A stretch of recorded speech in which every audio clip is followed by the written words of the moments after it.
Hi, handsome. Hello, beautiful. Hi. Why are you so handsome? Why are you so beautiful? I'm not. Oh my god, stop. I almost hung up.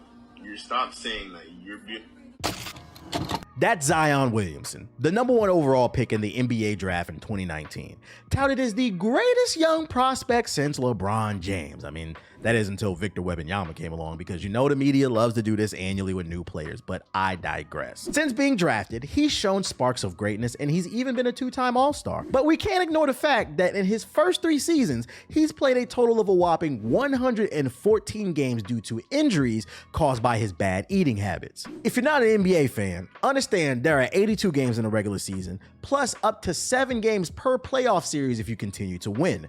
114 games in 3 seasons is not a lot. His lack of enthusiasm for the game and being a professional all began to backfire on him when he was seen pregame doing windmill dunks at warm-up. He was clearly healthy to play, and when the media asked why he wasn't in the game, he gave this quote: "Physically, I'm fine. Now it's just a matter of when I feel like Zion.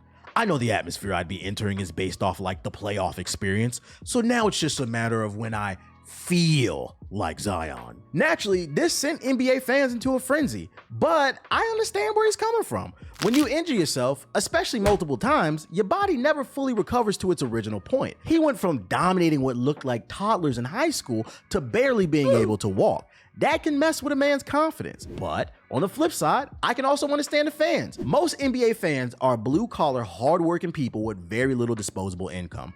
They're spending their money on your jerseys and tickets to see you at the game. I think you owe it to the city that drafted you to at least try, especially considering you admitted to being healthy. That's what it means to be a professional. You show up on days when you're not in the mood. And not to be a pocket watcher, I'm just trying to get perspective, but it's hard for the everyday man to empathize with a 23-year-old man who just signed a 5-year, $193 million contract extension. "I don't feel like it" is not a great excuse, but nothing could prepare me, and I mean nothing could prepare me for what would happen next. That quote was given back in April. We found out 2 months later in June that the real reason Zion does not feel like himself on the court is because Zion only feels like himself when he's digging deep into some of that.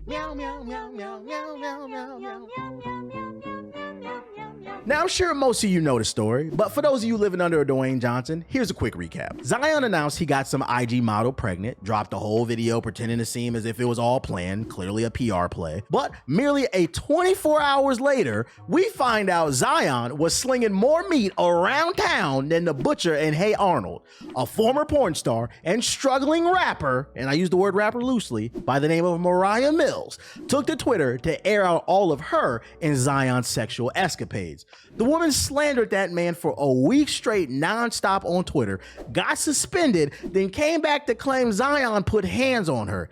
It was so bad that even women weren't defending her. I believe he was sneaking around with Moriah Mills and he was giving her money as she proclaimed, but the domestic stuff is questionable. I and most of the internet find it strange she claimed to be a victim of domestic violence, yet she's clearly smiling all throughout the video, almost as if her endgame was just clout and attention. And if that's the case, then it's shame on Moriah Mills. Lying on a man who's soon to be a father, whose reputation matters and has a lot of mouths to feed, is terrible karma and is disrespectful to the real victims of domestic violence by making a joke out of that type of stuff. Now, I could sit here and crack jokes on Zion for choosing what's obviously a poor choice in a mate, but in my opinion, that's low-hanging fruit. It's just too easy. So allow me to divert your attention to today's main topic of the video: dick discipline. It's something your father should have taught, but many of you don't know yours or you have a poor relationship with him, so allow me to educate you on some shit. Dick discipline. Noun. Pronunciation: dick discipline.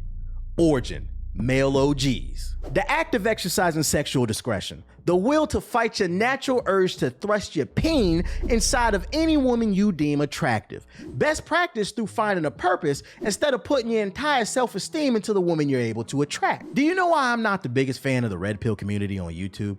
It's for the same reason I'm not a fan of any extreme ideology. Balance is the key to the Force. It amazes me how many people have seen Star Wars and still don't comprehend this. I do agree with the concept of a man should focus on his purpose and most other things will fall into place, but where I draw the line is some of these men will use said purpose as an excuse to be a dickhead. The lack of self-awareness in this community is hilarious. They preach about hating insufferable boss babes, but fail to mention hardly anyone likes an insufferable bossed up dude who thinks they can treat people any kind of way because they have money. Newsflash, nobody likes a prick. And if they do, it's most likely because they suffer from some type of internal issues. So teaching a group of young lost men that they can do whatever they want as soon as they get money is a dangerous ideology, especially because most of them just sit around watching your videos. They don't actually put any of this knowledge into practice. And not to mention, what you say also is disingenuous. It implies everyone with money wants to F everything moving, and that's just not the case. It's the case sometimes, but I can use myself as an example. I'm pretty well off, and let me tell you, when I first moved to LA, I'm not gonna lie, I was wildin', but after a while, it's annoying. Feel free to back me up in the comments, fellas.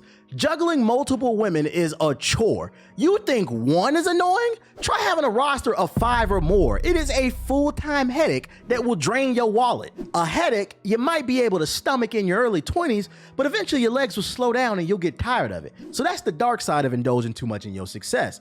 But here's another thing you'll never hear these alpha male types discuss on YouTube. Dick discipline. This ranges from not sticking your thing and everything moving to, if you do, at least use protection. I swear I never hear these dudes emphasize protection. STDs are at an all-time high. It is a lot of people walking around burning, and some, excuse my language, some don't give a fuck. So you better be careful about who you dealing with. And then you got the pregnancy aspect of it. Dick discipline is important because dick brings life. Sex has become so casual now, I truly believe most people don't even realize the original purpose was to create life. And I'm not even trying to be funny. I mean, how many people do you know in your personal life say they were shocked they got pregnant? They be saying stuff along the lines of like, I can't believe it, bro. She said she's pregnant and she said it's mine. Or you'll hear some woman in your family say, it just happened. We don't believe you. Yeah, you're lying. The third reason to practice dick discipline is because of focus. When you're busy chasing skirts, you lose focus on your purpose. You lose focus on your purpose, and you'll start to lose the qualities such as ambition and drive, even the money, that attracted the women in the first place. So it's a catch-22. You have to find a balance between indulging in the fruits of your labor, but also paying attention to what needs to get done. Now, we name pregnancy, disease, and focus, but there's also a fourth reason dick discipline is important. Most of the time, the people y'all lie down with, y'all don't even really know. Y'all be meeting people on Hinge, Bumble, Tinder, whatever is the latest dating app. And I always say, you don't truly know someone in a relationship until you have your first argument or you tell them no. In Zion's mind, she was just some chick he was splurging on and blowing that back. It was all fun and games. She claimed she was in love, although I think we all know she just saw a meal ticket in him. The point is, when you lie down with strangers, you run the risk of having your life ruined, especially if your stroke game is on point, fellas. One good session and you gonna have a girl going crazy over you. Next thing you know, they key in your car, or they calling your job asking where you're at, and I'm not speaking from experience.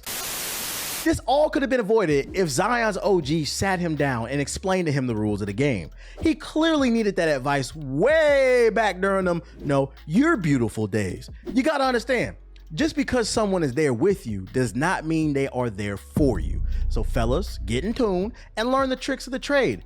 And don't dismiss knowledge, because for all we know, the OGs could have tried to advise Zion, but he was probably so hungry and horny, his thought process was clouded. If you don't know your daddy, ask your uncle, older brother, cousins, the old man down the street, somebody. You know somebody with knowledge. And it's time folks stop making excuses and start tapping into their network so we all can do better.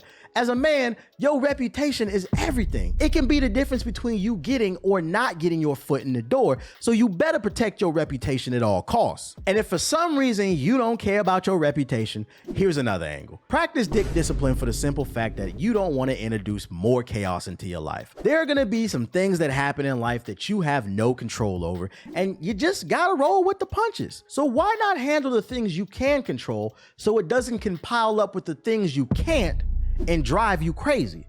But hey, I'm just saying. Now, before I go, I have one more thing I wanted to say, but it didn't flow in the ending of my script, so I thought I'd get it off here. Am I the only one who finds the ironic comedy in Mr. Williamson's situation? I mean, this guy's name is Zion. For those of you unaware, Zion is a Christian term which refers to the hill in Jerusalem in which the holy city was built upon. Basically, I'd imagine his name was given to him by his parents to remind him to be holy or like a good, peaceful person, but this man's life is anything but peaceful at the moment. If anything, his parents should have named him Sonic Adventure because this man's life is full of chaos. But hey, I'm just saying. Sonic Adventure, you know, Chaos, he was the villain in Sonic Adventure 1, also the Chaos Emeralds. It's like a whole double entendre. I know, I'm lit. Come on, clap me up, hit the like button.